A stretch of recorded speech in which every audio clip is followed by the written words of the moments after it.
Mon nom, c'est Amadou Mamadou Sow. Moi, c'est une terre héritée de mon père, qui est né en 1906, ici. Moi, je l'ai trouvé en train de cultiver. Moi, je suis né en 1948, jusqu'à l'âge de 18 ans. J'étais avec lui, j'ai fait tout ça, le Djeri et le Walo. Et,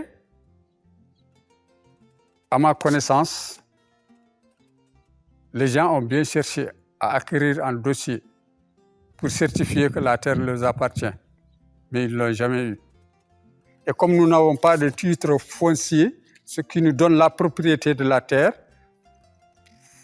c'est tout et rien.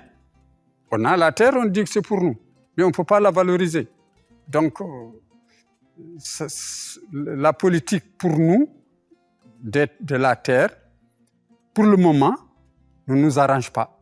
Nous aurions voulu que l'État permette aux propriétaires terriens qu'ils puissent avoir des titres fonciers pour valoriser la terre, comme je viens de dire.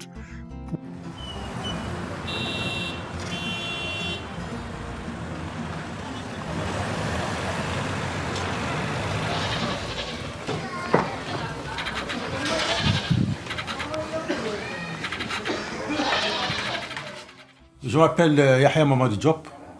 Je suis habitant d'Elmina, et plus particulièrement la zone de Haïn Nezaha.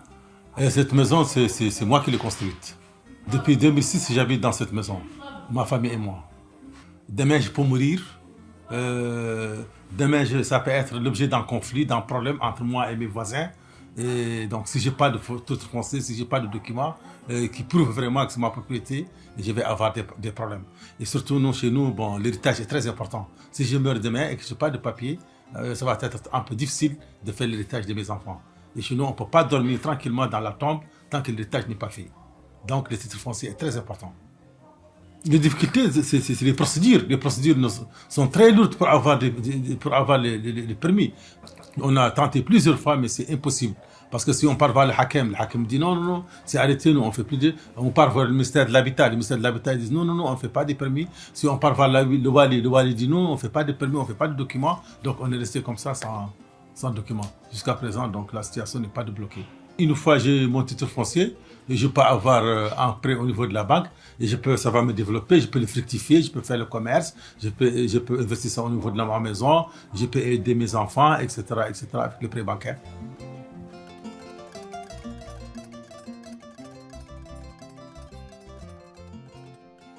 Des documents fonciers permettent de rassurer les gens sur les droits qu'ils ont depuis des années et des années sur leur propre terrain. Et aujourd'hui, en Mauritanie, peu de gens ont un document qui leur permet d'être sûrs de leurs droits sur les terrains, que ce soit des maisons ou des terrains agricoles.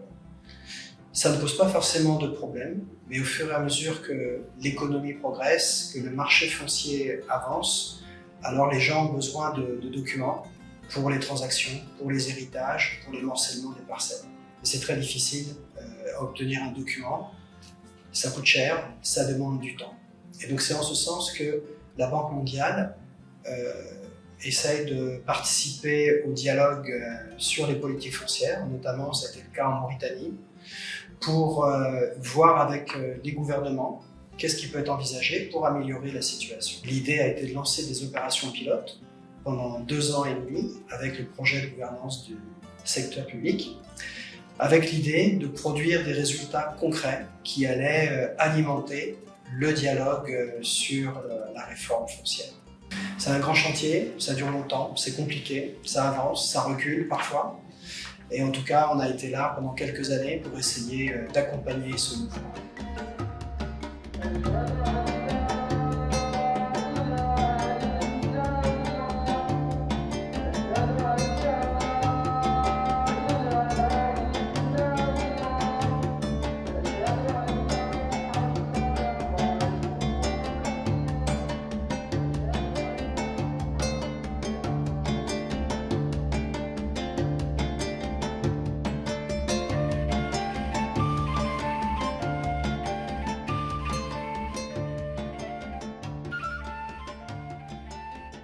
quatre centres d'intervention rurale des projets d'ATOF sont la commune de Jewol dans la région de Gorgol, Aoudjef, la région de Atar, El Melgue dans la région de Assaba et Tekan de la wilaya de Trarza.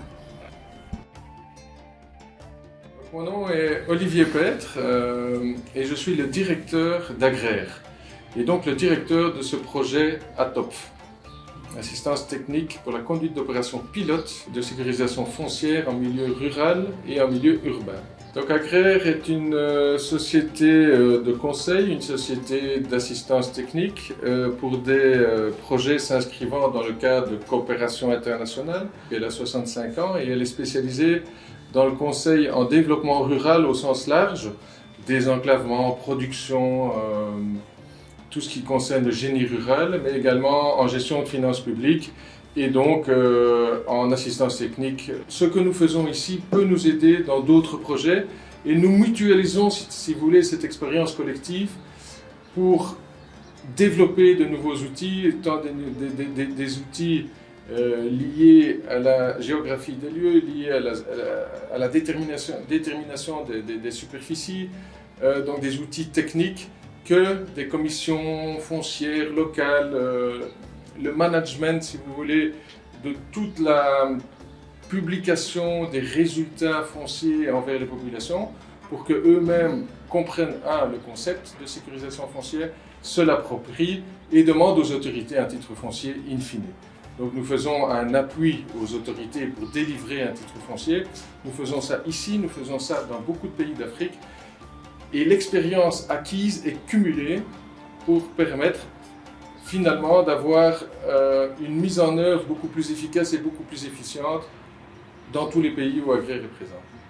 C'est un projet qui doit être, là comme c'est la phase pilote, il faut essayer que ça sorte un document et voir les solutions qu'il faut résoudre.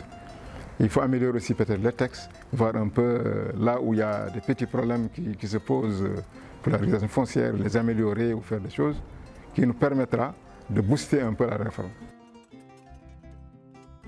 Comme résultat final de le projet, les étapes nécessaires pour la régularisation dans les contextes administratifs existants des propriétés urbaines et rurales ont été établies. Dans les milieux ruraux mauritaniens plus complexes, le processus est accompagné par la concession des outils nécessaires à la création de commissions foncières locales, ainsi que des documents facilitant la constatation des droits coutumiers et la vérification de la mise en valeur des parcelles des propriétaires candidats à la régularisation. Donc c'est avec ça que le pays doit essayer d'en profiter pour aller plus haut et plus loin. C'est le seul salut et les gens sont prêts pour travailler, donc ça doit être une union. Il faut que tout le monde soit du même truc, s'entende et qu'ils aient le même objectif et que le pays bouge.